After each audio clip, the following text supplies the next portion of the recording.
Bonjour à tous. Alors aujourd'hui, une nouvelle interview et j'ai la chance d'être avec une figure emblématique du rugby français, un joueur qui a marqué l'histoire de Montpellier et de l'équipe de France, et c'est Fulgence Ouedraogo. Merci beaucoup d'être avec nous et de nous recevoir ici, au Septio Stadium. Comment allez-vous? Je vais très bien, merci beaucoup. Donc tout d'abord, on va vous commencer les questions. Vous souvenez-vous précisément du moment où vous êtes tombé amoureux de ce sport qu'est le rugby? Oui, je m'en souviens, enfin, il n'y a pas un moment précis, ça a été une continuité de choses, d'événements. J'ai découvert ce sport par hasard. Je suis pas issu d'une famille de rugbyman, je ne regardais pas la télé étant tout petit. C'est vrai que là où j'habitais, il n'y avait pas beaucoup de sport à faire et on m'a dirigé vers un club de rugby. Et quand j'ai essayé une après-midi, ça m'a plu, donc j'y suis retourné. Et à force d'y retourner, je me suis fait des amis dans cette équipe-là, et ça a fait que je suis tombé amoureux du rugby parce que je passais des bons moments déjà avec mes copains les mercredis après-midi.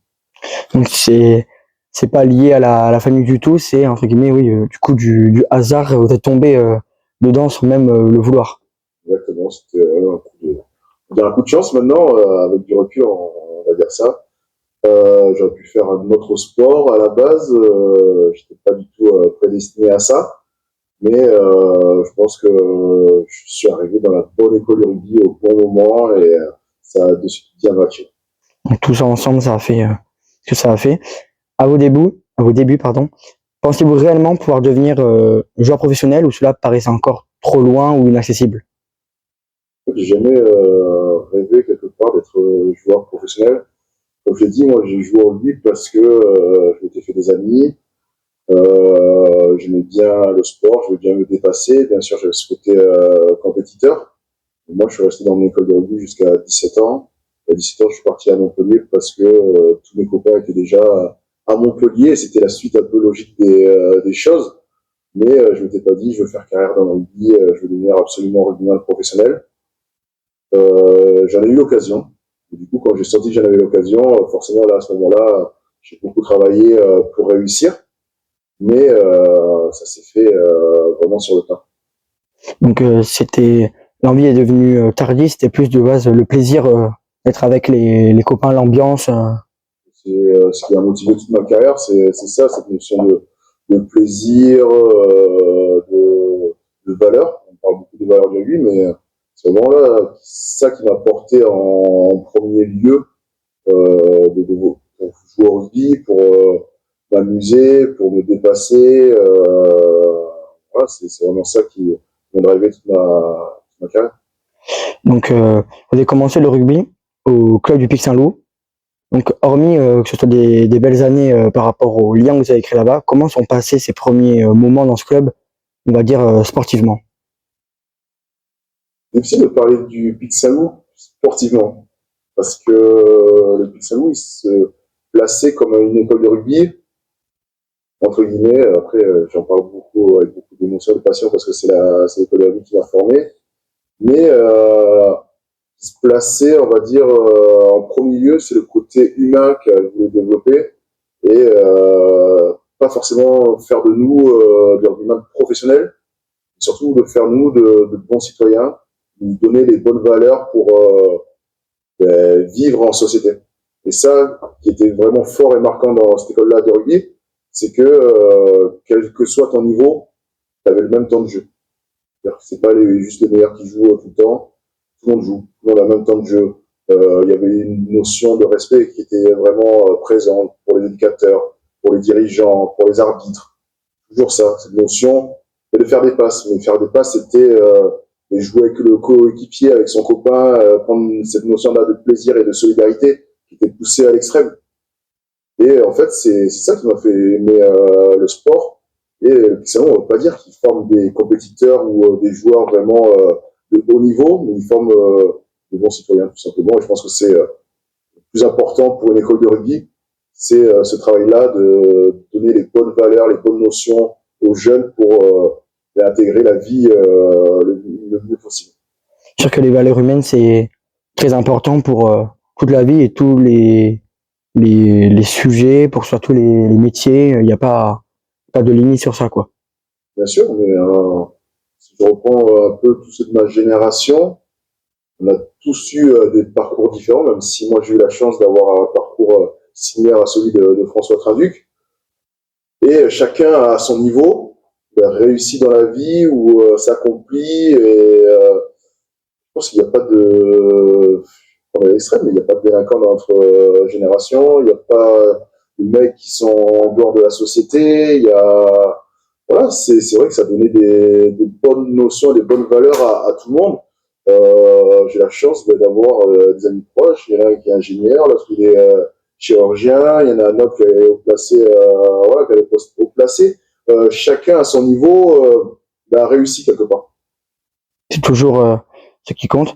Donc vous avez dit ensuite que vous êtes rentré au club du Montpellier Rugby. Qu'est-ce que vous avez dit concrètement à ce moment-là? Ben, c'était un autre monde. Je sortais un peu de mon monde un peu bisounours, entre guillemets, au Pixalou, et je suis arrivé dans un mode professionnel ici. Vraiment, c'était la performance qui était mise en avant. C'est un club professionnel. Voilà, je suis rentré au centre de formation, j'avais 17 ans, et je me rappellerai toujours la première réunion, j'arrive en retard. Et là, j'ai pris le bras comme jamais, donc ça m'a mis de suite les idées à l'endroit, et je me suis dit, ouais, là, voilà, là, il va falloir que tu travailles sérieusement, que tu t'appliques, parce que c'est différent, quoi. C'est différent. Oui, vu qu'il y a eu vraiment un cap de passé entre ces deux clubs où vous avez joué. Ouais, ouais, il y a un gros gap, mais la transition, elle s'est faite au final rapidement, parce que 2 ans après avoir quitté le Pixalou, je joue mon premier match en top 16 à l'époque, donc ouais, j'arrive en 2003 et en 2005, enfin en 2004. En 2004-2005, je fais mon premier match avec l'équipe première. Moins de 2 ans après mon arrivée. Entre voilà, mon école de rugby familiale, le rugby de clocher et la première division, le top 16, ça allait très très vite pour moi. Donc comment s'est fait ensuite votre intégration au groupe pro après le centre de formation? Et j'étais encore au centre de formation en fait. Moi j'ai eu une ascension qui a été assez fulgurante quand j'y repense. Comme je l'ai dit, 2 ans, un peu moins de 2 ans après avoir rejoint Montpellier, je joue en équipe première. Quelques temps après, je joue régulièrement en équipe première. Donc l'intégration, elle s'est faite rapidement. Elle s'est bien faite. J'ai été épaulé par beaucoup d'anciens qui sont encore aujourd'hui très proches de moi. Donc ouais, j'ai eu aussi la chance d'arriver dans un club qui était professionnel et qui avait encore cette âme familiale. Donc ça a été très important pour moi. Tu as eu un accompagnement important. Donc vous vous rappelez de votre première apparition avec l'équipe première du MHR, qui s'est faite très tôt. Quel était votre sentiment ou votre ressenti quand vous avez foulé la pelouse ou à la fin du match? Ouais, j'avais du mal à réaliser, je pense que j'avais vraiment de mal. Il n'y a pas longtemps, je l'ai regardé à la télé, ces matchs-là, et là, me retrouver face à ces immenses joueurs, parce que j'ai pu jouer contre Serge Betsen pour mon premier match, ou Rinaldoki, Yashvili, Traille. Ça a été un gap vraiment important pour moi, et en plus même de voir tout ce qu'il y a autour d'un match de rugby, d'arriver, de voir les caméras de télé, les journalistes, les supporters dans les gradins. On n'en revenait pas, mais ce qui m'a permis de le vivre plus simplement, c'est de le partager avec François. Et en fait, au final, comment partager ce plaisir, ces émotions-là ensemble, on n'avait pas le temps de s'en rendre véritablement compte. Vous avez pris beaucoup plus de plaisir que de faire attention à la pression de ce qu'il y avait autour. Donc rapidement ensuite, vous avez été convoqué avec l'équipe de France des jeunes. Vous avez notamment remporté une Coupe du Monde des moins de 21 ans. Que représente ce titre pour vous? C'était magique. Moi, l'année d'avant, j'ai pas été sélectionné en équipe de France moins de 19 ans. Et là, l'année l'équipe de France moins de 21 ans, c'est sur 2 ans. Donc, il y avait ceux qui avaient 20 ans et ceux qui avaient 21 ans. Donc, d'être sélectionné déjà, ça prouvait que je m'étais donné les capacités de progresser et cette fois-ci d'intégrer le groupe France de ma catégorie.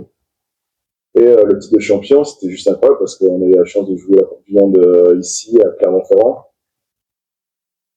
et de jouer l'Australie en demi-finale et l'Afrique du Sud en finale. Et voilà, le scénario du match en finale, il est tellement fou où Lionel Boxis nous fait un grand match et nous fait survoler cette équipe-là d'Afrique du Sud qui était favorite de la compétition. Donc, c'était un grand plaisir, une grande fierté pour moi d'avoir porté ce maillot de l'équipe de France, et surtout d'avoir remporté un titre de champion du monde. Je crois qu'on est la deuxième génération à l'avoir fait. C'était un moment très fort et important pour vous, que ce soit à ce moment-là ou maintenant. Oui, c'est un très grand souvenir, un souvenir important dans ma carrière. Et donc, quel est votre ressenti ou quel a été votre ressenti après ces premières saisons au haut niveau, que ce soit avec l'équipe de Montpellier ou avec ses débuts en jeu en équipe de France? Et quelle était une semaine type d'entraînement au MHR? C'est-à-dire le ressenti que j'avais, en fait, j'étais plutôt dans un mode où tu arrives à un niveau, de voir le niveau d'après. C'est plutôt dans ce mode-là où tu es toujours en recherche de t'améliorer, d'aller chercher des performances plus importantes, d'aller chercher une réussite plus grande. Donc, tu vois pas trop ce qui s'est passé avant, tu vas chercher ce qui peut arriver dans le futur. Donc, j'étais plutôt dans ce mode-là. Donc, j'ai jamais trop satisfait de ce qui s'était passé. Je me dis, bah, là, tu peux faire mieux, là, tu peux aller chercher plus. Et du coup, bah, ça me permettait de toujours me remettre en question et de travailler énormément à chaque étape. Donc c'était toujours cette envie de faire plus et de toujours des objectifs plus grands. Plus élevé. Du coup, ensuite, vous êtes nommé capitaine de l'équipe première du MHR et la même année, sélectionné pour le tournoi des Nations 2008. Comment se passent ces moments de cette grande saison, si on peut dire? Oui, mais c'est vrai qu'être capitaine de l'équipe à 21 ans, c'était inattendu pour moi. Et quand le coach vient me voir et me propose ce rôle-là, je lui dis non, c'est pas possible. Il y a des joueurs qui sont beaucoup plus âgés, qui avaient plus d'expérience que moi. Et en discutant avec le coach, il me dit ben non, en fait, c'est toi qui a cette expérience-là, parce que je venais d'une tournée déjà avec l'équipe de France l'été en 2007. Et aussi parce que j'avais ce côté-là où je pouvais mener l'équipe sans avoir besoin de grands discours et de grandes phrases, mais plutôt voilà, ce que je faisais et ce que je montrais lors des matchs et de mes entraînements me rendait légitime quelque part pour mener l'équipe. Après, je me suis toujours appuyé sur d'autres leaders, des anciens qui avaient plus d'expérience, prendre conseil, voilà, des appuis, mais ça s'est fait tout naturellement. Et dans ce rôle-là, j'ai pu évoluer de saison en saison et m'affirmer de plus en plus. Et au final, je suis très heureux de m'être vraiment révélé dans ce rôle-là de capitaine. Et cette saison 2008, oui, c'était incroyable parce qu'on a pu jouer au tournoi de destination. On a fait cette fois-ci à 4 de Montpellier, de quasiment la même génération.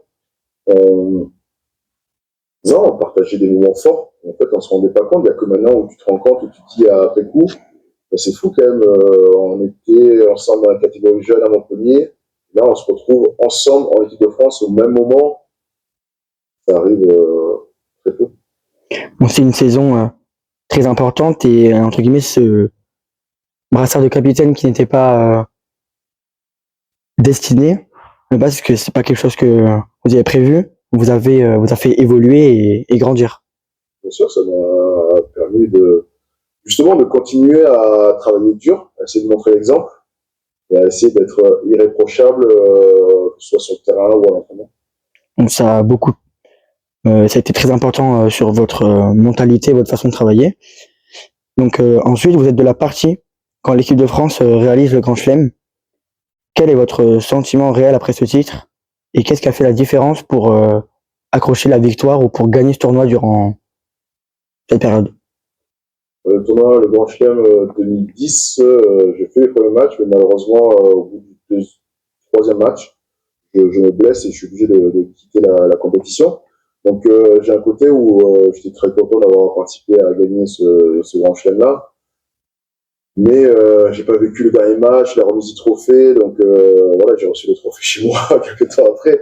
C'était un peu plus difficile à vivre. Donc non, je pense que parler de cette année-là, ce qui nous a construit, je pense qu'on avait quand même certaines certitudes sur le groupe, l'état d'esprit et la qualité des joueurs. On avait en 2009 une tournée en Nouvelle-Zélande où on gagne le premier match, le deuxième match, on le perd mais pas beaucoup. Sur l'ensemble des deux matchs, on est devant les All Blacks, donc on arrivait quand même avec de la confiance sur ce tournoi 2010. Donc c'est un sentiment pour cette compétition un peu comme inachevé ou un peu différent. Pas inachevé, mais quand tu vas pas au bout, tu ne veux pas le trophée, ouais, tu vas gagner, mais quelque chose. C'est une saveur qui est différente. Donc vous avez parlé du groupe que vous sentiez performant. Du coup, il était aussi très très soudé, je suppose. Oui, le groupe était soudé, ça s'est vu l'année d'après, en 2011, pendant la Coupe du Monde. On a vécu un peu toutes les émotions, des difficultés pour finir à très peu de choses d'être champion du monde, de réaliser le plus gros exploit du rugby français. Et ça, c'est passé par un groupe qui était vraiment solidaire avec des joueurs qui avaient envie de se tenir les uns pour les autres. Vous avez parlé de 2011, de la Coupe du Monde exceptionnelle que l'équipe de France a réalisée. Comment avez-vous vraiment vécu cette aventure humainement et qu'est-ce qui change dans une préparation d'une compétition comme celle-là et est-ce qu'il y avait vraiment une pression qui était énorme ou vous arrivez à faire abstraction? C'est particulier comme Coupe du Monde, hein. On a eu une grosse plage de préparation, un peu comme avant toutes les Coupes du Monde, où on a beaucoup travaillé physiquement. Là, la Coupe du Monde a été en Nouvelle-Zélande, donc en fait, on était les 30, on était dans notre bulle, dans notre cocon, parce que là, on avait très peu de relations avec la France. On pouvait contacter ses proches le matin tôt ou le soir avant d'aller dormir. Sinon, toute la journée, on n'était pas en contact avec eux parce que c'est vraiment l'opposé en termes de fuseau horaire. Du coup, ça nous a recentré sur nous et on était loin d'imaginer ce qui se passait en France. Quand on a vécu des moments durs, mais dans le groupe en Nouvelle-Zélande où on avait tout un pays qui était contre nous, où des fois c'était très dur. Médiatiquement, on sentait la pression des personnes dans la rue ou des choses comme ça. Et le fait de se dire c'est nous contre le reste du monde, quelque part ça nous a soudés. Il n'y a que quand on est revenu en France, où je me rappellerai toujours, on sort de l'avion, on arrive à Charles de Gaulle, et on voit tout ce monde nous accueillir à notre retour de Coupe du Monde. On était loin de se douter de ce qui se passait en France. Et c'est que après, pareil, j'ai vu des vidéos où les gens étaient à Montpellier, plage Jean Jaurès, regardaient le match à 9h du matin et toute la place était pleine à 9h du matin, quoi. Et ça, nous, j'avais presque des yeux ébahis, je me disais, c'est quoi ça? En fait, on s'en doutait pas, nous, on était dans notre bulle à l'autre bout du monde, donc il y a que à notre retour vraiment qu'on a pu mesurer l'ampleur aussi de notre déception, parce que à peu de choses, ça aurait pu être encore plus beau. Donc il y a vraiment deux sentiments différents. Le sentiment d'être seul contre tout le reste du pays ou du monde, et que ce soit aussi en décalé comparé à la France, et le sentiment quand vous rentrez d'être accueilli comme des héros.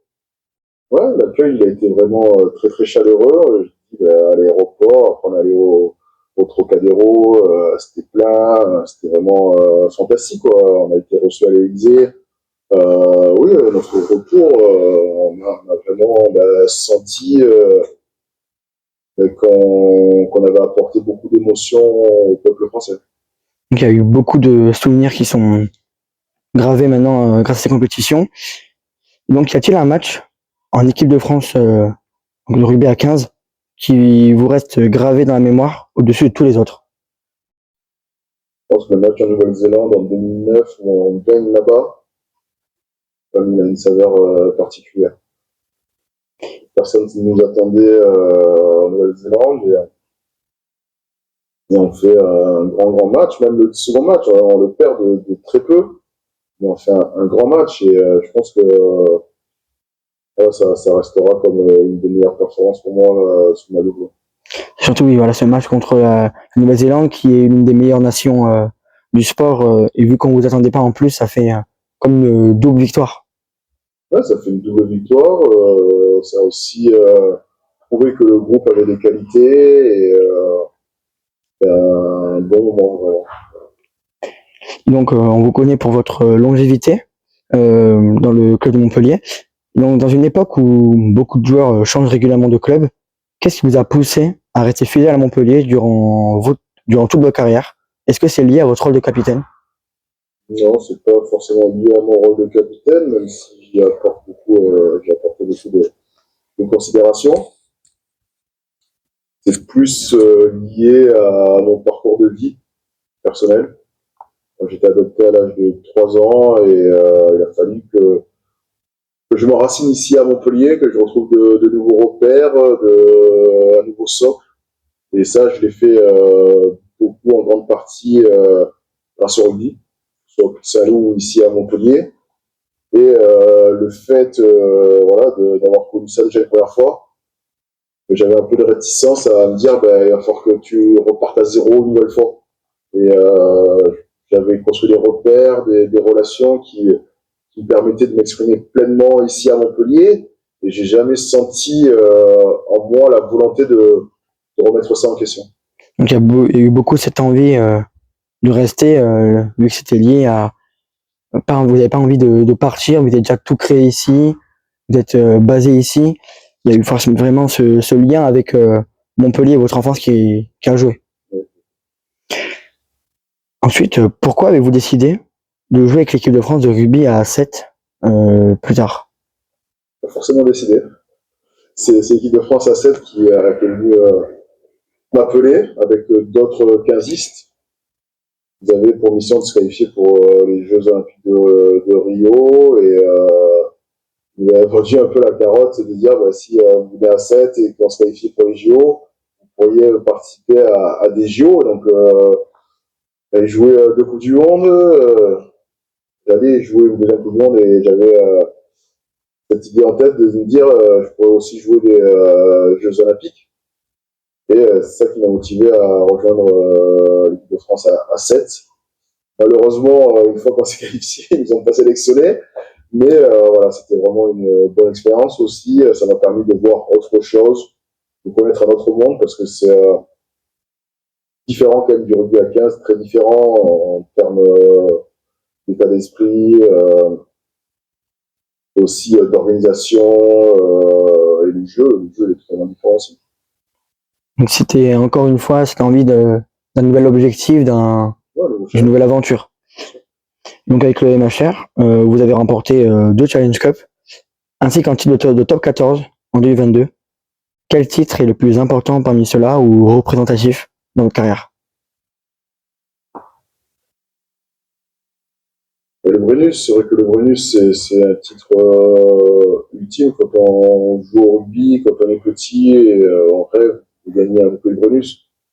Et encore plus nous ici à Montpellier, pour ce club qui a monté les échelons les uns après les autres. Et on rêvait ça, on rêvait de ramener le Brennus sur la place de la Community et faire la fête avec tous nos amis. C'est vraiment ça. En 2011, on a cru on allait toucher ce rêve du bout du doigt. Et finalement, il a fallu attendre 2022 pour véritablement le ramener. Mais ça aussi, ça a été un des motifs qui m'a fait rester à Montpellier, c'est que ce soit la Challenge Cup, c'était un des premiers titres majeurs gagnés par le MHR. On était les premiers à le faire. Là, on était les premiers à ramener à Montpellier Brennus. Donc, pouvoir écrire les lignes de l'histoire du club, c'est quelque chose de fort. Et ça, tu l'as pas forcément dans d'autres clubs qui ont un passé plus grand, plus important, des clubs qui ont 150 ans d'histoire. Nous, on a un club, on va fêter la saison prochaine les 40 ans. Donc on a un jeune club, il y a tout à écrire encore. Donc il y avait toujours cet objectif entre guillemets ultime qui a été de remporter le top 14, qui est toujours quelque chose de très important dans le rugby. Et parmi ces 3 titres que j'ai cités, lequel a été le plus dur à remporter? Le plus dur à remporter, donc, le bouclier Brunu, je pense, ça a été dur. C'était compliqué, après, parce que c'est le top 14, je pense que c'est le championnat le plus difficile au monde. Parce qu'en fait, c'est un marathon, c'est-à-dire que ça a 10 mois de compétition quasiment, et pourtant, chaque semaine, ça compte.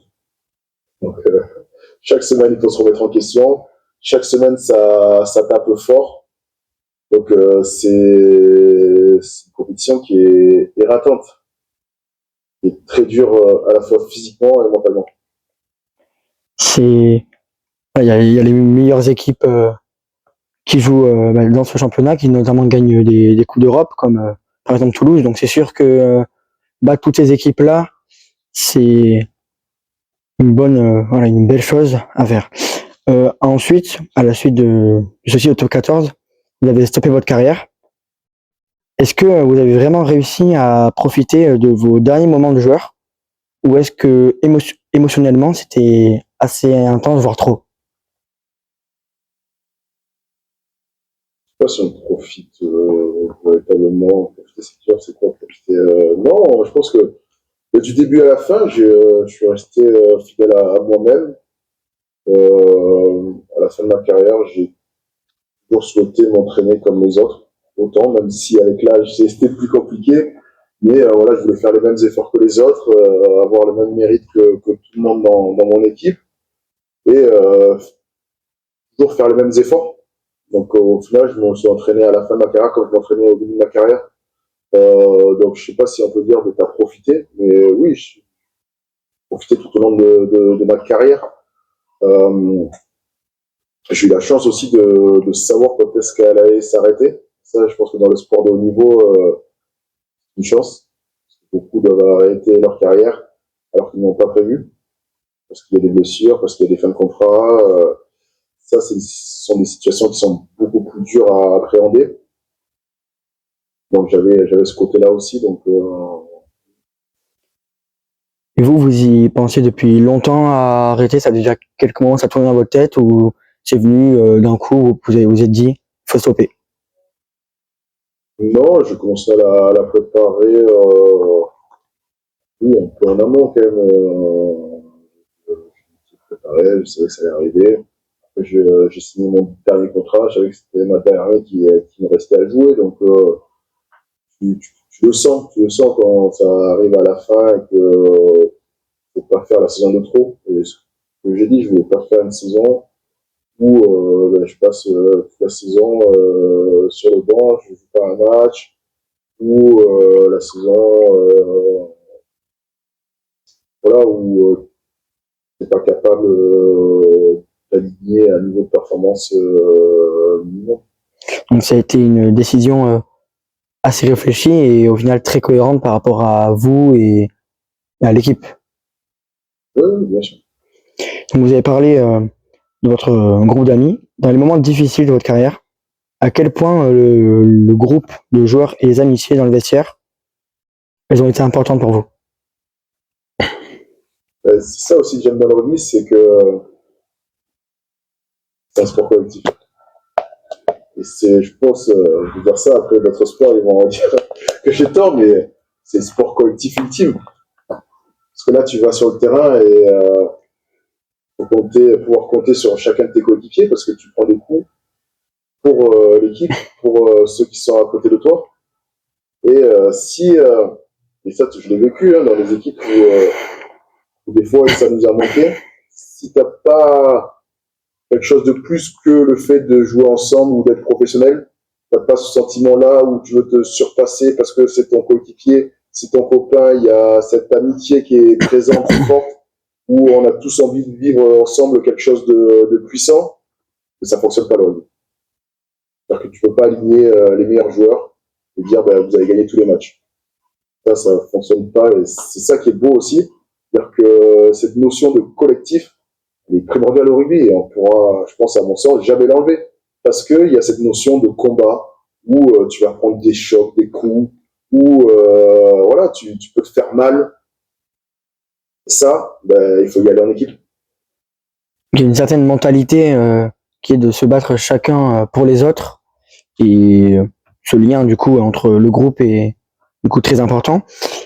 Quel lien avez-vous actuellement avec les joueurs avec qui vous avez joué le plus? Est-ce qu'il y a toujours des liens qui sont très forts, même après la fin de votre carrière?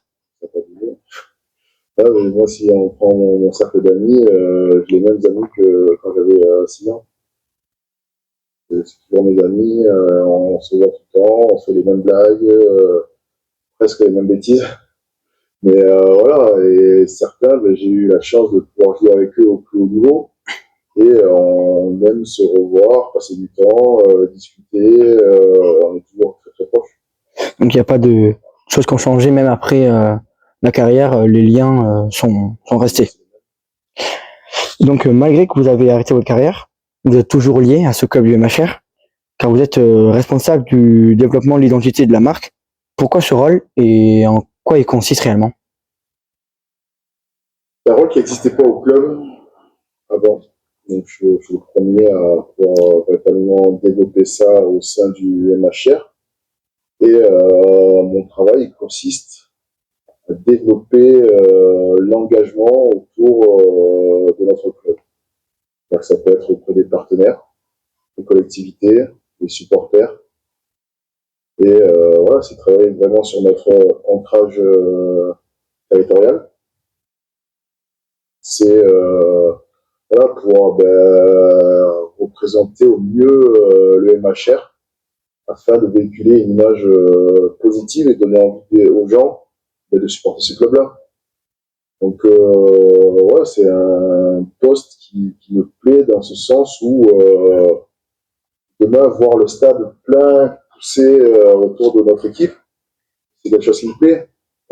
Passer dans nos clubs partenaires, tous les petits villages, tous les petits clubs amateurs, et voir que Montpellier commence à prendre une place de plus en plus forte chez ces jeunes amateurs du rugby.